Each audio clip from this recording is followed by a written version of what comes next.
কার দোষত্ব বোঝা যাচ্ছে না। যেমন ধরেন আপনি এখন তার প্রশ্নের উত্তর দিতে পারতেছেন না, আপনি কিন্তু তার শত্রু হয়ে যাইতেছেন, আপনি আবার আরেকজনের দোষর হয়ে যাচ্ছেন, এরকম হয়ে যাচ্ছে।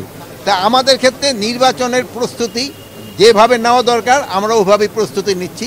আল্লাহ দিলে ফেব্রুয়ারি মাসে নির্বাচন করতে আমাদের কোনো ধরনের অসুবিধা হবে না। আমাদের চিফ অ্যাডভাইজার, মাননীয় চিফ অ্যাডভাইজার যে রোড ম্যাপটা মানে ডেটটা বলে দিচ্ছে, আমার রোড ম্যাপটা তো ইলেকশন কমিশন দিবে, আমরা ওইভাবে আমরা ইলেকশন করার জন্য প্রস্তুতি নিচ্ছি এবং আমরা ওই সময় পুরাভাবে প্রস্তুত থাকবো। অস্ত্র উদ্ধারের ব্যাপারে অস্ত্র কিন্তু আজকেও কিন্তু অস্ত্র উদ্ধার হয়েছে। অস্ত্র এটা কিন্তু একটা চলমান প্রক্রিয়া, এটা কিন্তু ডেইলি অস্ত্র উদ্ধার হচ্ছে। ইলেকশনের আগে আমরা আশা করতেছি প্রায় অস্ত্রই আমরা উদ্ধার করে ফেলবো।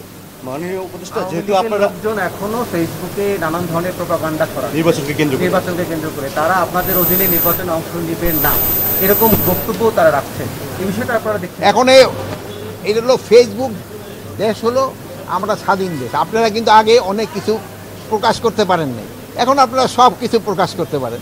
এই জন্য যার যার মত সে প্রকাশ করতে পারতে, জনগণ হলো ডিসিশন নেবে। মানে স্বাস্থ্যকর অল টাইম ফ্যামিলি কেক, সব সময় অল টাইম হেলদি লাইফ। জনগণ যেই সময় ভোটারমুখী হয়ে যাবে এবং পলিটিক্যাল পার্টিগুলোর জন্য ভোটারমুখী হয়ে যাবে, সেই সময় দেখবেন এই সব কিছু কেউ কোনো বাধা দিতে পারবে না। এটা হলো জনগণ হলো আমাদের মেইন ফ্যাক্টর, এবং পলিটিক্যাল পার্টিগুলি এই যে নির্বাচন, তারা যে সময় নির্বাচনমুখী হয়ে যাবে, এখনই জনগণ কিন্তু নির্বাচনমুখী হয়ে গেছে। যেমন আপনারা নির্বাচনমুখী হয়ে গেছে। আসছি এগ্রিকালচারের সম্বন্ধে, আপনারা এগ্রিকালচার না জিজ্ঞেস করে আপনারা এখন ইলেকশন সম্বন্ধে দেখবেন, আপনারাও নির্বাচনমুখী হয়ে গেছে।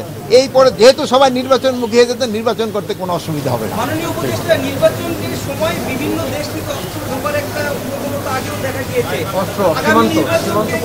এই ধরনের প্রবণতা আটকানোর জন্য কোনো পদক্ষেপ নেওয়া আছে? সব ধরনের পদক্ষেপই নেওয়া হবে, শুধু নির্বাচনে না, অন্য সময় যেন কোনো অস্ত্র ঢুকতে না পারে, এই জন্যই সবসময় পদক্ষেপ নেওয়া। সীমান্ত কতটা নিরাপদ? সীমান্ত সম্পূর্ণ নিরাপদ।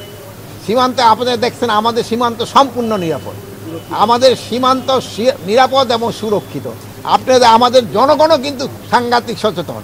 বর্ডার বেল্টে যেই সব আমাদের জনগণ আছে, তারা কিন্তু খুবই সচেতন। একটু এদিক ফাইটার বলে ফেললেন, এরা কিন্তু খুবই সচেতন।